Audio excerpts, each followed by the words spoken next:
మా పార్టీ గెలిస్తే ఫస్ట్ సంతకం ఫలానా ఫైల్ మీదనే అని అందరు చెప్తారు. ముఖ్యమంత్రి అయినాక రేవంత్ రెడ్డి సారు గ్యారెంటీల ఫైల్ మీద మొదటి సంతకం పెడితే ఆంధ్ర సీఎం చంద్రబాబు సారు మెగా డిఎస్ ఫైల్ మీద పెట్టిండు. అట్లనే మూడో పారి ప్రధానమంత్రి అయిన మోడీ సారు తొలుత సంతకం పెట్టింది కిసాన్ సమ్మాన్ నిధి ఫైల్ మీద. మూడో ముచ్చట గురించి జరంత క్లియర్ గా చెప్పుకుందాం, ఎందుకంటే అందులో మీరు కూడా ఉండొచ్చురు. మళ్ళా प्रधानमंत्री किसान सम्मान निधि योजना, आइए देखते इस वीडियो के। రైట్, మోడీ సార్ ఇట్లా రిమోట్ కట్టుకొచ్చిండు, అట్లా రైతుల అకౌంట్ లో పైసలు పడ్డాయి. కిసాన్ సమ్మాన్ పథకం కింద దేశం అంతటా 9,26,00,000 రైతుల ఖాతాలలో 20,000 కోట్లు పడ్డాయి. మనిషికి 2,000 రూపాయలు. మూడో పారి మోడీ సార్ ప్రధాని కుర్చీ ఎక్కంగానే ఫస్ట్ సంతకం కిసాన్ పథకం మీదనే పెట్టిండు. గెలిపించిన వారణాసికి వచ్చి ఆ పైసలు విడుదల చేసిండు ఇవాళ.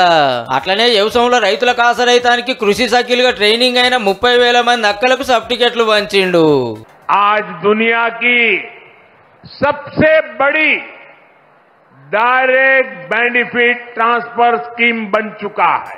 ఈ ఇడుచుడు కరీంనగర్ జిల్లా జమ్మికుంటల కిసాన్ సమ్మాన్ మీటింగ్ అయితే సెంటర్ మంత్రి సోమన్ వచ్చిండు.